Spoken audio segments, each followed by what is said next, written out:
બરાબર, ધૂળ ઉડે છે, તમે બેસો અડધો કલાક અહીં આવીને તમે બેસી ના શકો. અને પ્લસ ધંધા પાણી તો છે જ નહીં, અને ઉપરથી અમારી ઈદ બી બગડી, ઉત્તરાયણ બી બગડી, દિવાળ પણ બગડી. પછી બી અત્યારે બી કોઈ સાહેબો આવે છે, ફોટા પાડીને જતા રહે છે અને પોલ્યુશનનો સામનો કરવો પડે છે.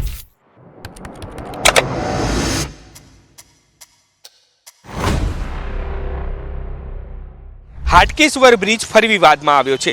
બ્રિજની ધીમી કામગીરીને કારણે આસપાસના વેપારીઓ ફરી પરેશાન થયા છે અને આજે વેપારીઓ દ્વારા આ આસપાસની દુકાનો જે છે તે બંધ પાડી અને વિરોધ કરવામાં આવી રહ્યો છે. દ્રશ્યો પણ જોઈ શકાય છે કે જે હાટકેશ્વર બ્રિજ આસપાસ જે દુકાનો આવેલી છે તે બંધ પાડવામાં આવી છે, કારણ કે જે દ્રશ્યોમાં જોઈ શકાય છે કે આ બ્રિજ તોડવાની કામગીરી પહેલાં તો ક્યાંક ધીમી જોવા મળી રહી છે અને અહીં પણ કોઈ પણ પ્રકારની સેફટી પણ નહોતી જોવા મળી, જેના કારણે થોડા દિવસ પહેલાં 2 વ્યક્તિ પણ ઇજાગ્રસ્ત થયા હતા. વેપારીઓ જે છે તેઓ ખૂબ જ પરેશાન છે, તેમની સાથે આપણે વાત કરવાનો પ્રયાસ કરીશું. આજે બંધ પાડી અને વિરોધ કરી રહ્યા છો, કેવી તકલીફ થાય છે ને શું કહેશો? તકલીફ પોલ્યુશન એટલું બધું રહે છે, માટીથી ઉડી જાય, ગ્રાહક કોઈ આવતું નથી. રોજિંદુ જ્યારથી બન્યો ત્યારથી ટ્રાફિકની સમસ્યા, પ્લસ એનો જે તોડવાનો જે સમય તો 6 મહિના બિલકુલ પૂરો થઈ ગયો. પછી બી અત્યારે બી કોઈ સાહેબો આવે છે, ફોટા પાડીને જતા રહે છે અને પોલ્યુશનનો સામનો કરવો પડે છે. પાણી છાંટતા નથી, કોઈ વાર છાંટે છે. એટલે જેમ બને એમ બહુ જલ્દી આ કામ પૂરું કરે છે અમારી માંગ છે.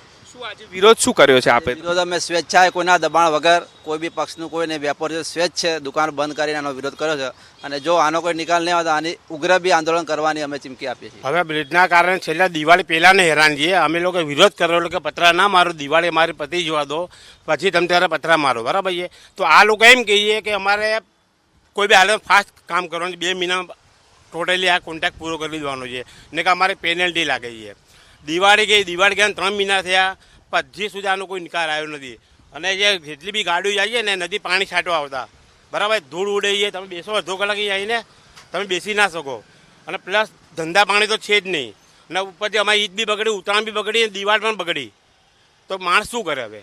હવે આજે આનો કોઈ નિકાલ આવ્યો નથી તો એના આપણે શું કરવાનું? પુલનું કામ બહુ ખાસા ટાઈમથી અટકી ગયું છે. અહીંયા રોજ માટી ઉડી રહી છે, દુકાનદારનો વેપાર નથી થઈ રહ્યો, બધાને નુકસાન થઈ રહ્યું છે. એના કારણે બંધનો આજે એલાન રાખેલો છે અને એ લોકોને વિનંતી છે કે જલ્દી કામ પતાવે. કામમાં લાપરવાહી પણ થઈ રહી છે. હાટકેશ્વર બ્રિજને હજી પણ તોડવા માટે સમય લાગી રહ્યો છે. ગોકળ ગતિએ કામગીરી ચાલી રહી છે અને તેના કારણે હવે વેપારીઓ જે છે તે મેદાને ઉતર્યા છે અને બંધ પાડી વિરોધ કરી રહ્યા છે.